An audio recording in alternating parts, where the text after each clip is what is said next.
What it is, y'all, it is what it ain't. It's your boy Rude Dog. Check this out, man. We getting ready to sit back and discover the truth about this so-called life, or is it a matrix or some type of reality that we don't even know about?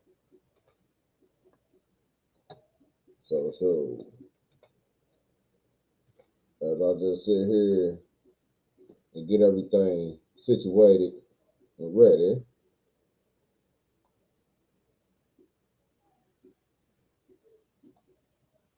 we are about to go all the way in on this situation. I'm sorry, y'all. It's taking a second. I was supposed to have all this set up way beforehand.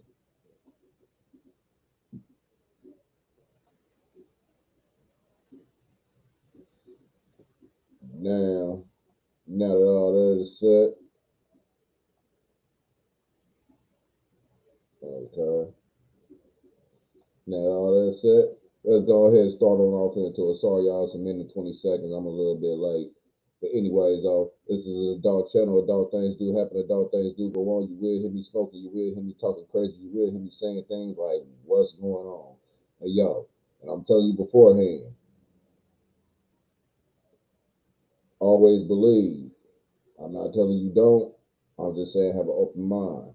Look at both sides of the situation. Now let's go ahead and start this off. I'm sorry, y'all, that was kind of long than a motherfucker.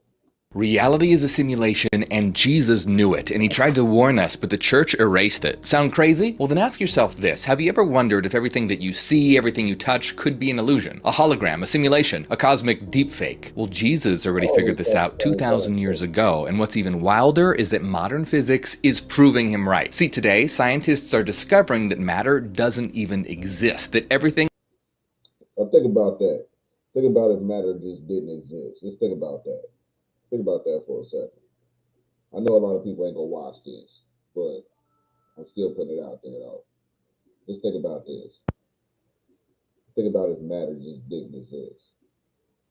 is just structured information, a projection from a higher reality. But here's the crazy part. An ancient book called The Sophia of Jesus Christ revealed this secret almost 2,000 years ago, and the church was so terrified of what it said that they banned it. So if this world is an illusion, then who built it? And more importantly, how do you escape? And by the end of this video, you'll know. And once you do, you'll never see reality the same way again. Don't just remind you of the Matrix. I just said.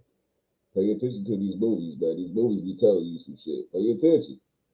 Sophia of Jesus Christ is a book that was likely written in the 1st or 2nd century CE, and the church was not happy. They tried to Control-Alt-Delete this info by banning it and persecuting anyone who had it. But luckily, it was discovered in 1945, buried near the tombs of Egypt. And in this book, Jesus appears not in the flesh, but as pure, blinding light. But who is the Sophia in the Sophia of Jesus Christ? Well, Sophia is the Greek word for wisdom, so this book is called The Wisdom of Jesus Christ. But Sophia is also a goddess of pure light, more powerful than the God of the Bible. So we'll get to that soon, but first, what exactly does this book the church feared so much actually reveal? According to this book, after the crucifixion, Jesus' followers were basically having an existential crisis. The man that they thought was going to bring about a new reality was just dead.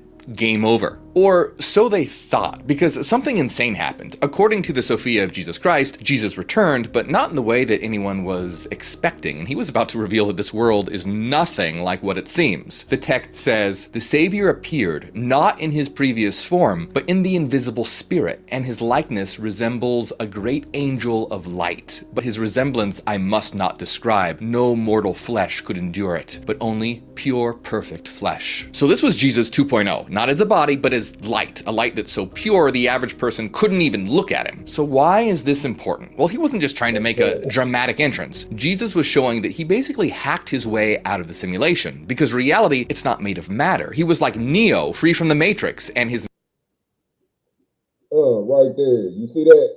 Neo, Matrix, reality, plugged in, God. Put it all together. message to the disciples, reality is not what you were told. Now, his disciples, which were 12 men and 7 women, according to this book, gathered around a mountain called Divination and Joy, and they were confused. They had seen Jesus die, but here he was, like an angel of light, and they weren't asking him about love thy neighbor, fish and loaves, or turning the other cheek. They wanted answers, so they straight up asked him, what is the underlying reality of the universe? Now hold on for a minute, pause. Do you notice something different here? This isn't the Bible story they tell you in church. They weren't asking about simple moral lessons or parables. They wanted to know what reality itself actually is. And Jesus, he didn't sugarcoat it. He didn't tell them to just have faith or pray on it. Instead, he hit them with this. I want you to know that all men from the foundation of the world until now, while they have inquired about God, who he is and what he is like, they have not found him. The wisest among them have speculated from the ordering of the world and its movements, but their speculation has not reached the truth. So Jesus was saying that no one has figured this out. Not the greatest philosophers, not the holiest priests, not even that one friend who always thinks they've unlocked the universe after one ayahuasca trip, because they've all been looking in the wrong place. But Jesus wasn't trapped like them because he wasn't from here. He tells them, I, who came from infinite light, am here, for I know him, light, that I might speak to you about the precise nature of the truth. So Jesus is straight up saying that he came from beyond this world, beyond this simulation, this illusion, this prison of a false reality. And then he casually drops this bombshell. I want you to know that everything that exists was brought forth from a single source of infinite light, but the world itself is polluted. So did you catch that? He just said that Okay, it brought itself from an infinite light. Now, I'm not saying that was part of the Big Bang and none of that, because I don't know. I'm no scientist. But one thing I can say that like Jesus was talking about, there's another reality beyond this.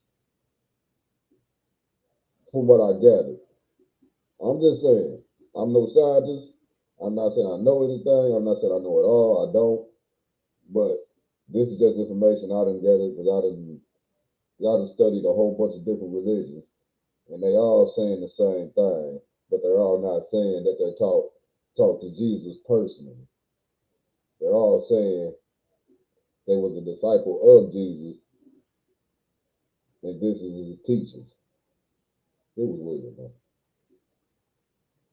everything that exists, everything was born from a singularity of infinite light. Do you know how crazy this is? This is a book that's almost 2,000 years old, and Jesus was literally talking about the Big Bang thousands of years before modern science even existed. But Jesus didn't stop there. The world we live in, he's saying it's not real, and that everything comes from light, but the material world is a polluted version of that something greater, purer, that's hidden from us. All right, so maybe you're thinking, okay, but this is all just a bunch of mystical mumbo-jumbo speculation, right? Well, no, it turns out that modern physics has been inching towards the exact same conclusion, except instead of calling it divine revelation, they called it quantum mechanics. Enter David Bohm, who was one of the most influential physicists of the 20th century. He took one look at reality and basically said, yeah, this is all an elaborate light show. Bohm proposed that everything we perceive as solid matter is actually born from light. Sound familiar? Bohm said, light can carry information about the entire universe. Light, by interactions of different rays, produces particles in all the diverse structures of matter. They are ripples on this vast ocean of light. This ocean of energy could be thought of as an ocean of light. Okay, think about that. The universe itself, everything you see, touch, or experience in general, it's not actually solid. It's patterns of condensed and structured light. So if it's all light, then why does it still hurt when you stub your toe? Well, Bohm described matter as frozen light. He said, all matter is a condensation of light into patterns moving back and forth at average speeds, which are less than the speed of light. In other words, everything we call physical is just light pretending to be solid, light that's been slowed down, and this aligns perfectly with what the Gnostic gospel of Jesus was saying thousands of years ago. When Jesus appeared not as a flesh and blood man, but as pure light, he wasn't just trying out a new look because he... Okay, so you mean to tell me that this microphone in front of me is not really a microphone? So come on, Morpheus. Come on, Morpheus. So you trying to tell me that my computer is not really a computer? That this weed I'm smoking is not really weed? Then what is it? What is life? What is this shit that we call in front of us? What is this keyboard? Is this really a keyboard? Know what I mean? Good question. He thought it looked cool. He was showing them that this world, the material world, is an illusion of light. It's part of a structured, interconnected, light-based simulation. And to make this make even more sense, I want to try a quick thought experiment. Imagine a pool of water. Well, the water represents pure light. Now imagine parts of that water freezing into ice. That ice, well, that's like matter. It's still water. It hasn't become something else. It's just a different state of the same fundamental substance. So just like ice is transformed water, matter is transformed light. Reality isn't what it seems. And to begin to see through the illusion is to realize that we were never separate from the light. We are the light. We've just been slowed down, frozen into form, trapped in a dense illusion. But the truth, we've always been part of the infinite source. Now, before we reveal more mind-blowing things that Jesus said in this banned gospel, I want you to understand how reality could be a structured simulation of light. And to do that, let's think about holograms. Now, a hologram is Okay, now, which goes back to thus a person saying, you are the light. Now, I believe a person has a power in his own destiny and all of that. I believe that. I strongly believe in that. But then again, on top of that, I still believe that there is a purpose to your destiny, though. You just don't have that destiny. There's a purpose behind it. But he's saying there's no purpose. It's just life. There's no purpose. There's no purpose to life. It's just life. But to me, I'm saying there is a purpose because each person has a purpose. They're here. Has a reason why they're here. You just have to find out that reason and exercise that reason. That's just my opinion.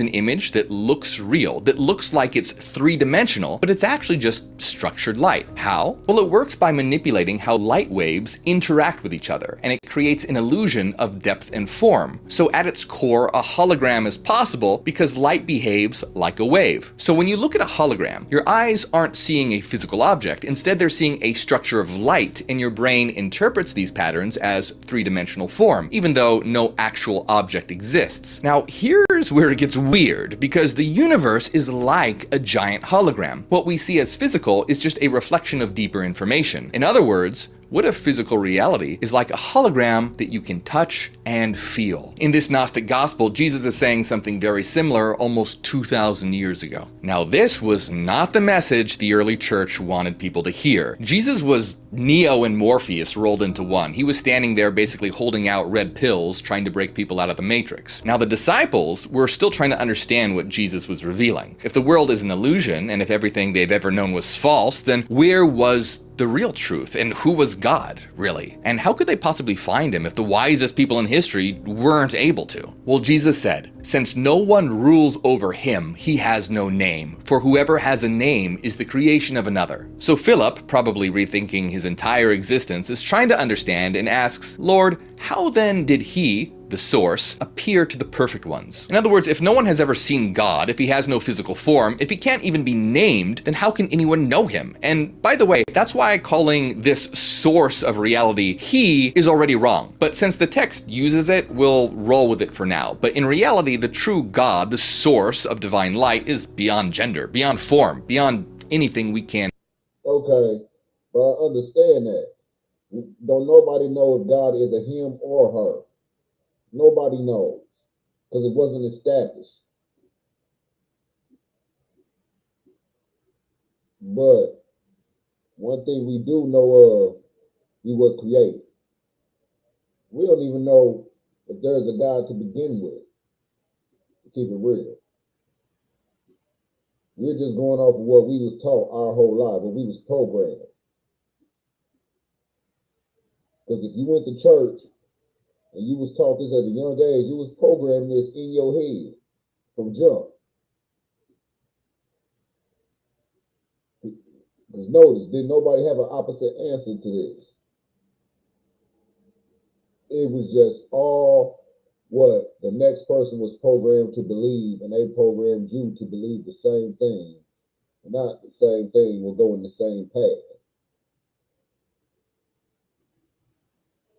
You might not be a part of that religion, but you're still a part of some type of religion. That's what I'm saying. You was programmed to believe in whatever religion you believe in. Because again, on top of that, he just saying that there's no religion. You are the light. You are the source. You are the power. That's what he said.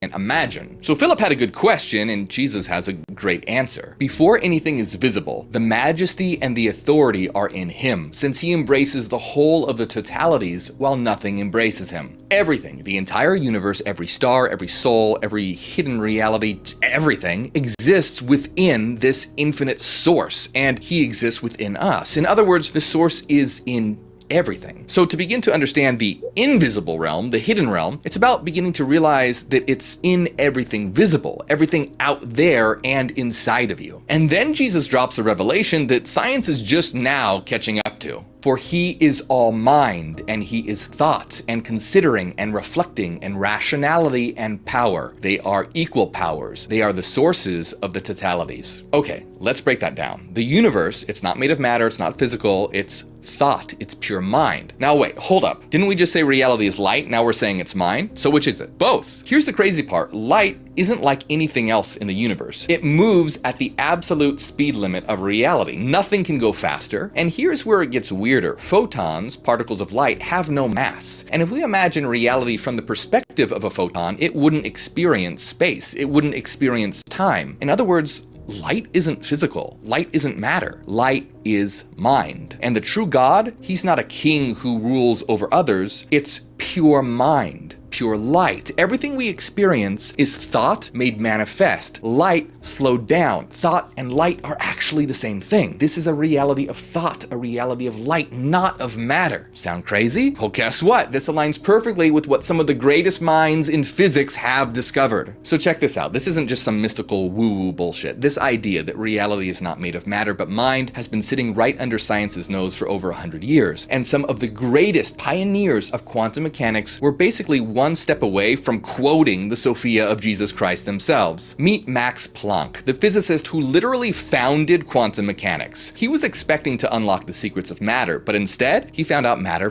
doesn't actually exist. His words, not mine. As a man who has devoted his whole life to the most clear-headed science, to the study of matter, I can tell you as a result of my research about the atoms this much. There is no matter as such. This is the guy who spent his whole life studying atoms, and he's standing there like, hey, so it turns out everything we think is solid isn't. And it gets even wilder. He said, all matter originates and exists only by virtue of a force which brings the particles of an atom to vibration and holds this most minute solar system of the atom together. We must assume behind this force the existence of a conscious and intelligent mind. This mind is the matrix of all matter. Now, doesn't that sound a little familiar? Planck was saying that matter as we think of it doesn't exist. Everything we call physical is a pattern held together by mind. Welcome to the Matrix, y'all. Just basically said, welcome to the Matrix. That's basically what he's saying. We done took the motherfucking blue pill. We ain't take the red one, we took the blue one. This is the blue pill. This is the Matrix. Then we have Heisenberg. Now, not Walter White from Breaking Bad, but the Heisenberg, the one that they named the character after. Werner Heisenberg was a pioneer in quantum mechanics, the one that they named the Heisenberg uncertainty principle after. Basically, he's a big deal. And guess what? He said the same thing as Planck. The smallest units of matter are not physical objects in the ordinary sense. They are forms, ideas, which can be expressed unambiguously only in mathematical language. Atoms are not things. That's right. Atoms are not things. What we call matter isn't actually stuff like how we think of it. It's information, a mathematical structure, a thought form given shape. And let's not forget about Erwin Schrödinger, the physicist famous for the Schrödinger's cat thought experiment, and he developed the wave equation that's the beating heart of quantum mechanics. He straight up said, "We do not belong to this material world that science constructs for us. We are not in it. We are outside. We are only spectators. The reason why we believe that we are in it, that we belong to the picture, is that our bodies are in the picture." Schrödinger is saying that our consciousness is not part of the physical universe. We think we're inside this reality, but really we're just observers. And if that's true, then who or what are we really? Well, if you thought that was as deep as it gets, think again, because Max Planck, again, the literal founder of quantum mechanics, flat out said, "I regard consciousness as fundamental. I regard matter as derivative from consciousness. Everything we talk about, everything that we regard as existing, postulates consciousness. In other words, physical reality doesn't create mind, mind creates physical reality. And Schrödinger, he backed him up and said, consciousness cannot be accounted for in physical terms, for consciousness is absolutely fundamental. It cannot be accounted for in terms of anything else. Okay. So, which goes back to my little philosophy. We're saying, if you think it, you can do it. So basically, if you think it can happen. Simple as that. You have control of your own destiny because you are control your own pattern, supposedly. That's what this motherfucker's saying. But that's my little reality, though. If you can think it, you can do it. I don't believe all this other little power thing that they got going on. I believe that there is God out there, yeah.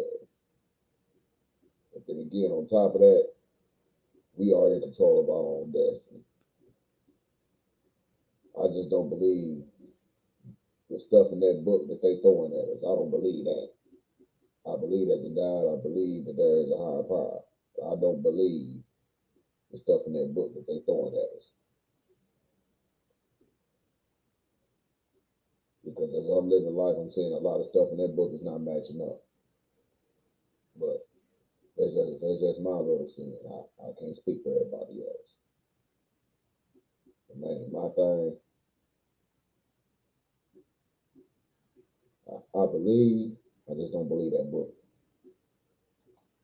So let's get this straight, because this is just crazy. The literal founders of quantum physics, not some new age gurus, not a group of monks meditating on a mountaintop somewhere, but the guys who built the science we use today, said matter isn't real, mind is the foundation of reality, we exist outside of the physical universe, and yet mainstream science today still tries to sell us the idea that reality is just dead matter, mindless forces, and chemical reactions. It's absolute bullshit that we aren't taught about this, and scientists should honestly be ashamed of themselves for not making this information more widely known. So why isn't this common knowledge? Max Planck himself gave us the answer. He said, a new scientific truth does not triumph by convincing its opponents and making them see the light, but rather because its opponents die, and a new generation grows up that is familiar with it. In other words, science doesn't change because people suddenly realize they were wrong. It changes because an old generation clings to outdated beliefs until they're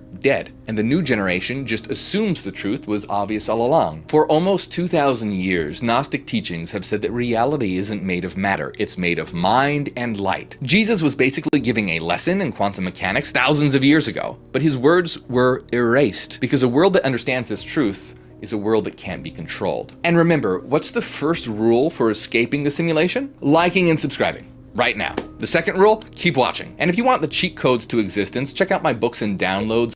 You gotta escape the simulation. Which means you gotta subscribe to my shit too.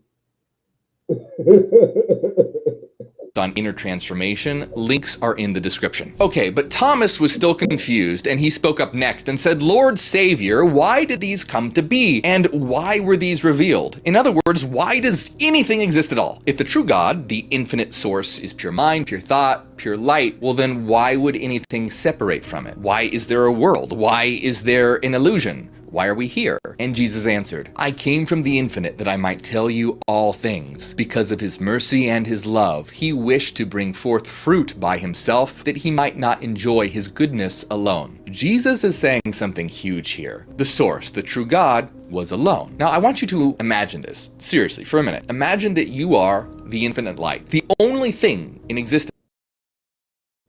There is nothing else, time, no space, no one else, no other thoughts, just your own. Wouldn't you be pretty damn lonely? If you're truly infinite, everything, eternal and complete, then what's the only thing that you can possibly do? Create. Because what's the point of infinite love without someone to share it with? But hold on, think about this. What can you create from if you're all that exists? The answer is simple, yourself. And this is the greatest secret of all time. If you truly understand this, everything will change. The first light the first emanations, the first divine minds, all of it was the source knowing itself in endless ways. It was experiencing itself in infinite forms. And guess what? That includes us, which means we are all the source understanding itself through itself. But then something happened. Even though everything originated from the infinite source, not everything remembers where it came from. And that's how the illusion began. See, existence, it's like a dream. When you're inside it, you believe it's real. You forget that you're the dreamer. The dream is unfolding from your own mind. But Jesus, he was trying to wake us up. Jesus is saying that existence is like a dream formed by infinite light, and we are that light. We are all the dreamers trapped inside a collective dream, a long, stable dream, a dream that's so deep, so convincing that we forgot we were the ones creating it. But here, so basically, then he said Jesus was basically saying the same thing I was thinking, but I still can't say that's true. I still can't say I'm 100% right, because even like some of the things I do is questionable, so I can't even say I'm 100% right. But I'm just basically saying you have control of your own destiny. I'm not sitting back saying don't believe in God, don't believe in none of that. I'm not saying none of that. What I'm saying is you have control of your own destiny, and like, though, I don't believe everything that's thrown in that book. I don't believe it. That's just me. I ain't trying to be no atheist. I ain't trying to be none of that, because that ain't me. But I'm just letting y'all know that book was written by somebody else. That's not God's teaching. That's just my throwdown on it. here's the secret. We can wake up. And that's why Jesus says, whoever has ears to hear about the infinities, let him hear. I have addressed those who are awake. See, not everyone gets it. Not everyone is ready. Now, this wasn't because Jesus was some mystical gatekeeper of forbidden knowledge like he was trying to hide it, but because some people just aren't at the level of consciousness where they're able to understand it. Think of it like this. Have you ever had a lucid dream where you suddenly realize that you were dreaming? And have you ever tried to tell the other dream characters that it's a dream? They usually look at you like you're crazy, or they start behaving strangely, almost as if the dream itself doesn't want to be exposed. Well, guess what? That's exactly like how most people act when you try to reveal what existence really is. They resist, they reject it, they cling to the illusion because it feels safer than the unknown. Jesus was like a dreamer in the collective dream who woke up, and he was trying to tell the others. But most people, they aren't ready to wake up. But for those who feel it deep inside, for those who have started to question everything, for those who sense that reality isn't what it seems, this message is for you. Are you starting to remember? Are things starting to click? Like puzzle pieces falling into place, like a lost memory in the back of your mind that you can't quite grasp, something you've always known but forgotten. Jesus said, everything that came from the perishable will perish, since it came from the perishable, but whatever came from imperishableness does not perish, but becomes imperishable. This means everything born inside the illusion, the material world, the world of form will ultimately die. But what about what's born from the true source of infinite light? It can't die, it's eternal. And that's what you really are. Now, your body, that can certainly die, which is why it's important to take care of yourself, but ultimately, we're not our bodies. We aren't the illusion. We are the eternal light. So now Mary Magdalene asks a question. Lord, then how will we know that? She's basically saying, hey, if the world is a lie, how can we ever recognize the truth? And Jesus replies, the very emanation of thought will reveal to you how faith in those things that are not visible was found in those that are visible. Jesus is saying that to see the truth, one has to look beyond the visible, because the real world is not the one you can touch. Jesus is saying that the invisible is the true foundation of the visible. Light, mind, and thought are more real than the physical universe. The physical is like a shadow, a projection of something deeper. Just like how a beam of light can create the projection of a hologram. Now you're probably wondering, okay, if the source, the infinite light, is the only thing that exists, then how does it actually create? How does something that is one give rise to many? The answer lies in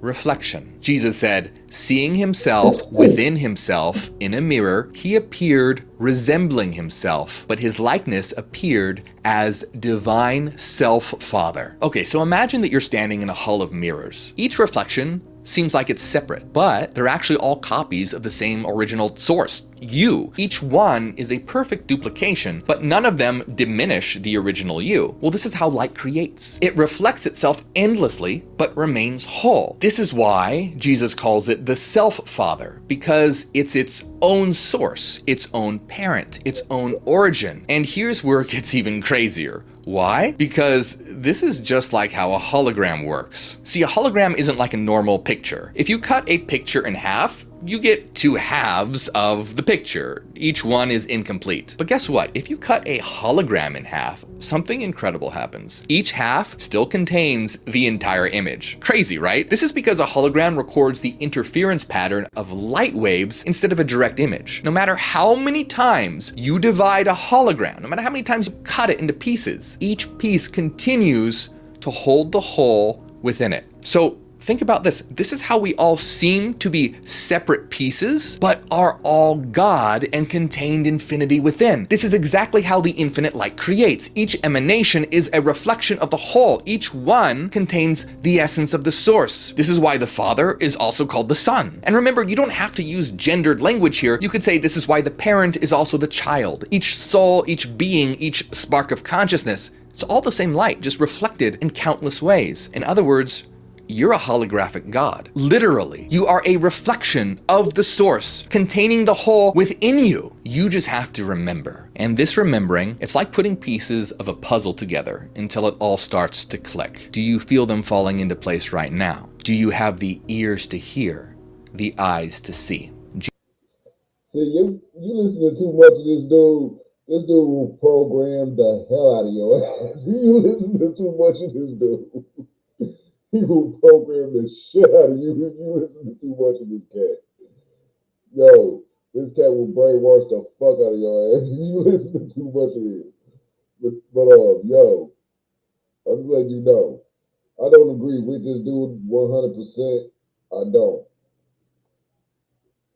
don't, but he is making a point. He is making a point on some of this shit. But no, this dude, hey, don't get me wrong. I'm not saying he's woke. I'm not saying he's sleeping. But man, you listen to too much of this motherfucker, he will fuck your head up. You don't want to listen to this motherfucker too much. I'm just saying. Jesus then reveals something so massive it could crack the illusion wide open. First, he describes how the source multiplied itself and that we all originate from that multiplication. Afterward was revealed a whole multitude of confronting self-begotten ones, equal in age and power, being in glory and without number, from the one in whom you yourselves have appeared. Okay, let's break that down. The source, the infinite light, just didn't create a single being, it multiplied itself, and from that multiplication came countless divine emanations. And here's the part that should send chills down your spine. Jesus turns to his disciples and basically says, you are from them, which means you're not just some random human trying to make sense of a chaotic world. You are a fragment of the infinite light, a being of divine origin trapped in a dream trying to wake up. Now, Matthew was trying to figure all this out, and he asks, Lord, Savior, how was man revealed? So he's basically saying, why do we exist? And why do we feel like we don't belong in this world? And Jesus gives the most mystical, mind-blowing answer imaginable. I want you to know that he who appeared before the universe in infinity decided to have his likeness become a great power. Immediately, the principle of that light appeared as immortal androgynous man. All right, did you catch that? Before the physical universe was ever made, before matter, time, or space, the true source manifested as an immortal androgynous human. Not male, not female, not limited by flesh, but a being of pure, undivided light. This changes everything because it means humanity's original form is not material. We are beings of light, unified, whole, and immortal. Jesus said that through that immortal androgynous man, humanity might attain their salvation and awaken from forgetfulness through the interpreter who was sent, who is with you until the end of the poverty of the robbers. Jesus is saying, hey, you're part of the original light, but you've been cast into forgetfulness. And now Jesus, the interpreter, is here to wake you up. But hold on, who are the robbers? Well, just like there are beings of light, Jesus is going to reveal that there are also beings of shadow that have created a simulated illusion, blinding you to what you really are. But first, thus the ages that they talk about in the Matrix. See, the Matrix, see, if you sit back and think about the movie The Matrix and what this dude was saying, this is basically what the movie The Matrix was based off of. That whole thesis that he's sitting there talking about right there is basically what the Matrix is based off of. He basically speaking to you the construction of the movie The Matrix. Why they have Matrix 1, Matrix Evolution, Matrix this, Matrix that. I'm just saying. This all come together with what the Matrix was talking about. And he just basically summed the Matrix all the way up. And this is it. There's another piece to this that you need to know, because before we can reveal how darkness came to be, we need to know more about how the light of reality is structured. Because if you don't know how the light works, well, you'll never know how the shadow twists it. Jesus reveals that the immortal man wasn't alone, and his consort is the great Sophia, who from the first was destined in him for union by self-begotten Father. Hey, it's Sophia, finally! You know, the Sophia whose name is literally in the title of this book. She's the great wisdom, the other half of the cosmic being of light. This means that the immortal human of light wasn't just a singular entity, it was an androgynous being with both a male and female aspect united. So that's right, this book was talking about a non-binary being almost 2,000 years ago. So the immortal man and Sophia reflected into each other like a mirror, because remember, that's how light creates, and revealed another androgynous being, Christ, Jesus. So they tried to say the immortal man was a hermaphrodite. That's basically what they're saying. Jesus says, immortal man reflected with great Sophia, his consort, and revealed his first begotten androgynous son. Now, first begotten is called Christ. This means that Christ isn't just a man. This being was both male and female, from the original light, the divine presence that existed before the world was ever formed. Jesus said, I came from self-begotten and first infinite light, that I might reveal everything to you. Jesus wasn't here to teach religion. He was here to wake up those who had forgotten. But this raised more questions for the disciples. If this world is an illusion, and if beyond it exists the realm of light, well, how vast is creation? How many realms, dimensions, and realities actually exist? And so Thomas asked, Lord, Savior, how many are the eons of those who surpass the heavens? So he wasn't talking about stars or planets or galaxies here. He was asking about the hidden architecture of reality itself, the source code, the programming. So Jesus reveals that reality itself functions like a massive layered simulation, that everything, light, thought, even divine beings, are structured like a cascading program, each level generating the next. Again, think about how crazy this is coming from a book that's almost 2,000 years old. Jesus said, now immortal man revealed eons and powers and kingdoms and gave authority to all who appear in him. So imagine a master program, a source code from which all other codes originate. In this case, that's immortal man, divine consciousness. That's like the source code. Like an advanced AI system generating subprograms, this immortal man of light unfolds itself step by step, creating entire levels of reality, each one more detailed than the last. Jesus said, with his thought, the powers very soon appeared who were called gods. Now, these aren't gods in the way people usually think, but... Okay, so if there's multiple gods, then, supposedly as he's saying then, because obviously then he said like the other God.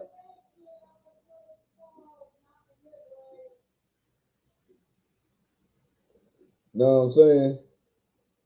That's what I talking about. She gonna play with my balls. But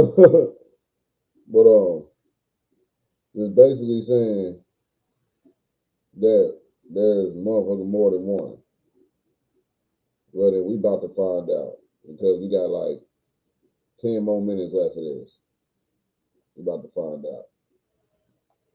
Almost like advanced subroutines of the source code that handle specific functions of reality. For example, one god might govern time, another might oversee form, another could encode understanding, thought, or perception. Each god is just a different function of the original intelligence. In other words, if the source code is like the operating system on your phone, gods would be like the different apps. Jesus said, "And the gods from their wisdom revealed lords, and the lords of the lords from their thinkings revealed lords." So as the simulation is getting more complex here, the gods create lords, subroutines that govern even smaller details of existence. So if gods are like the apps, then lords would be like specific functions of those different apps. Jesus said, "And the lords from their power revealed archangels, and the archangels from their words revealed angels." So archangels govern angels, and angels, they're like interface programs. In other words, they help bridge the gap between the higher levels of reality and the lower realms. They're messengers, meaning they transmit information between different levels of existence and follow pre-programmed commands given by the archangels. Jesus said, "From them semblances appeared, with structure and form and name for all the eons and their worlds." Now at this level, form begins, but it's not yet material form, but the templates for reality, like the blueprints that will eventually become the lower worlds. But here's where something goes wrong. A distortion, a virus is about to enter the system. Shadow is about to be born. So remember that when the immortal man and the great Sophia reflected into each other, they emanated Christ, the revealer. But here's something to think about. What if Sophia were to act alone? Jesus tells his disciples, "I want you to know that Sophia, the mother of the universe, and the consort, desired by herself to bring these to existence without her male consort." So when Sophia acted alone, without balance, she created something else entirely, a being of shadow. See, whereas Christ is a being of light emanating from balance and is the revealer of truth, this was a being of shadow created from imbalance, a being that did not reveal the truth, but rather concealed it. This Thus the devil.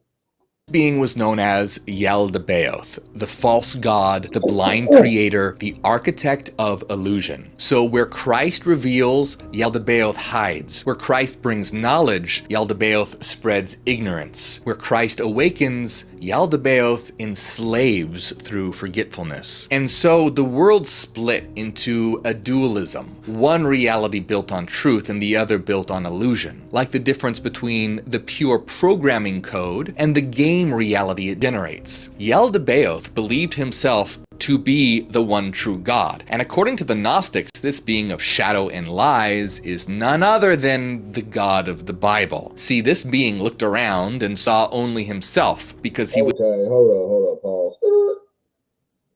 Now, I'm gonna bring you another video another time of what he called God now. Just saying.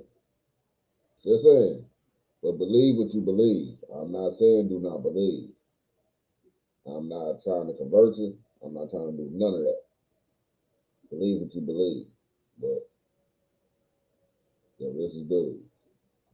was born in ignorance, in darkness. He created dark entities of shadow known as archons and formed a world, a prison of matter. And he trapped divine sparks from the light within his creation and declared himself their ruler. He became the god of control, the god of law, the god of punishment and fear. And humanity, trapped within this holographic illusion, forgot their true origins. Now we have two forces at play in existence. The revealer, Christ, the light that exposes the illusion, awakens souls, and leads them back to the infinite through knowledge, and then the concealer, Yaldabaoth, the shadow that hides the truth, keeps souls asleep, and traps them in false reality. So this is actually extremely similar to the movie The Matrix. The material world is the simulation, the Matrix. Yaldabaoth is the architect.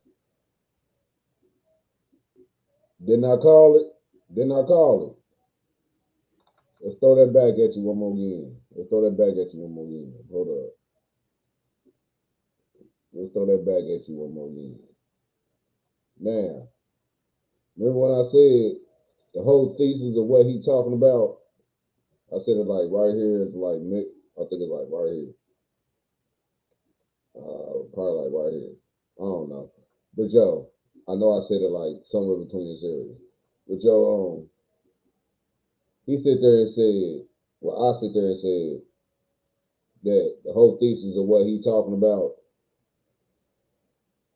is basically the Matrix. he explained the whole movie The Matrix. The movie The Matrix is based off of what he was talking about. That's basically what I just said. And that's basically what he just said back and said.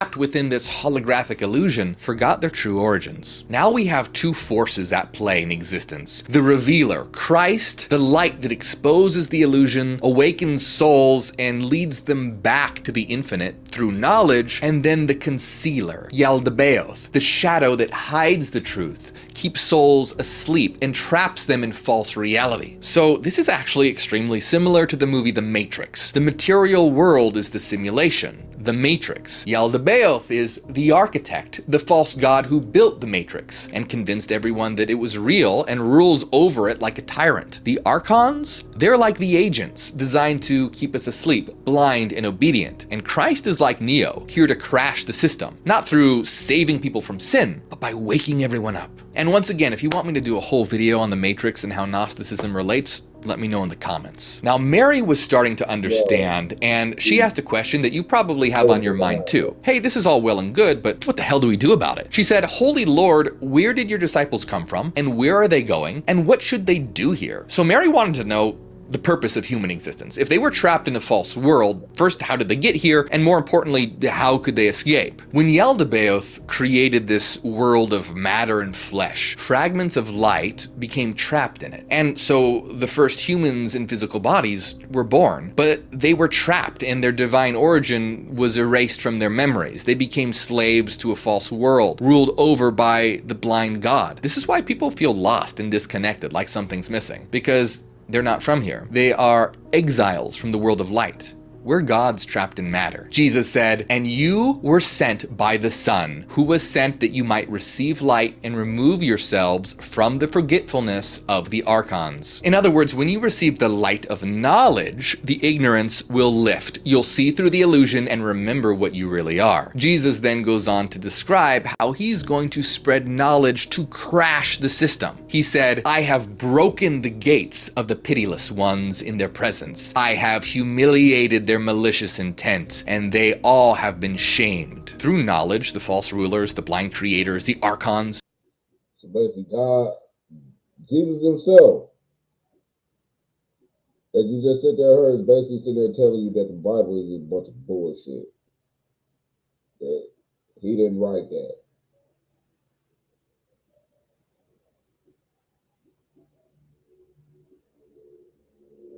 He's telling you through science that I didn't write that. That ain't what I said.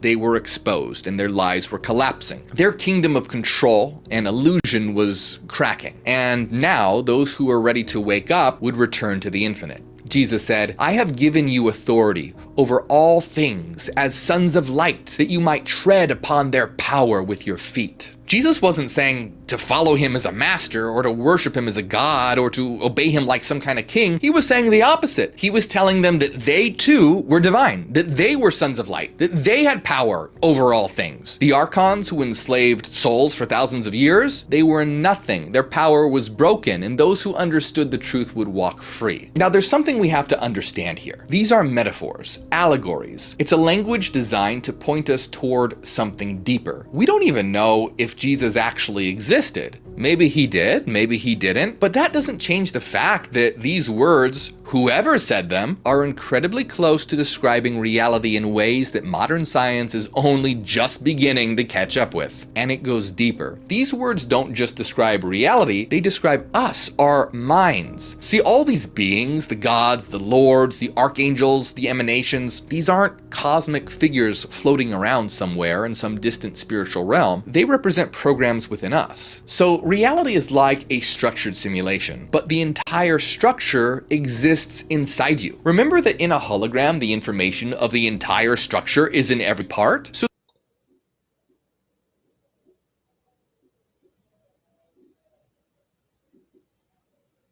did I just sit there and say that the whole thing behind religion is about how you've been programmed?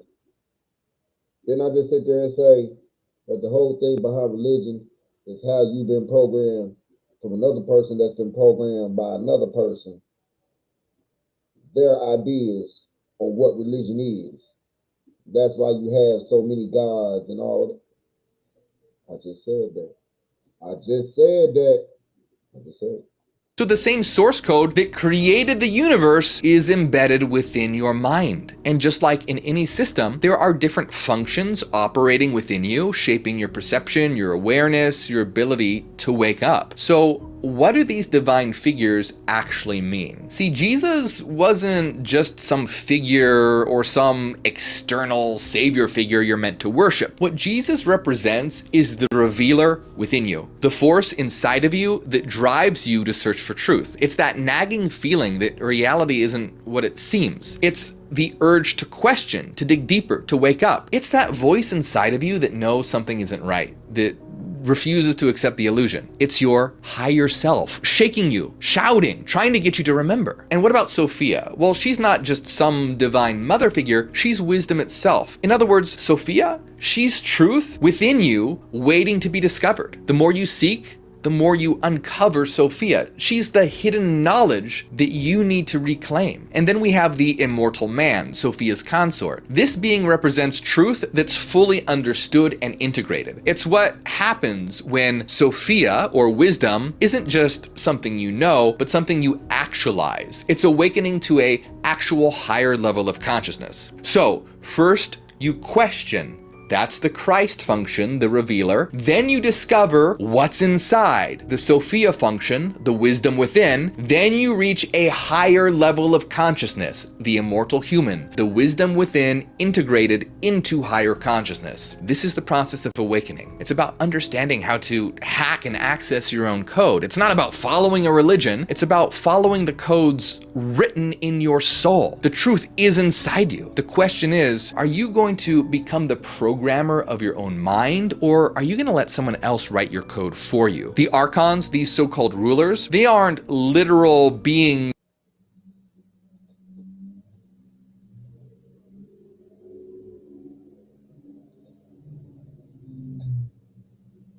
I've been saying for years, I've been told this to people billions of times. I done said this without even seeing this. I done said this way years before I even knew this motherfucking video even existed. That the world is too damn programmed for me. And what did he just say?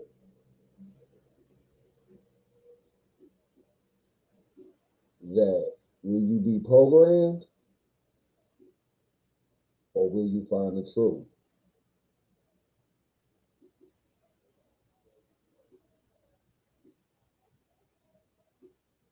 I know that there's more out there. I'm not saying I'm programmed, but I'm not saying none of that shit. I'm not saying I'm woke. I ain't saying none of that. Cause I ain't no spiritual teacher. I'm far from spiritual. I'm the last spiritual motherfucker that need to be talking this shit. But I'm just saying out the gate though. I know that there's something else, and I don't believe what's being thrown at me. Simple as that. Sitting on cosmic thrones, their distractions, fears, ignorance, the limiting programs. Because since the moment you were born, your mind's been programmed. Parents, teachers, religious leaders, media, they're all feeding you lines of code, shaping your perception of reality, telling you who you are, what to believe, what's possible, what isn't, installing limits, restrictions, walls. But the truth is that you were meant to reclaim your source code, to rewrite the illusion, and to break the fake programs and install truth. So ask yourself this, are you ready to wake up and take control? Or are you gonna keep running a program written by someone else? But if you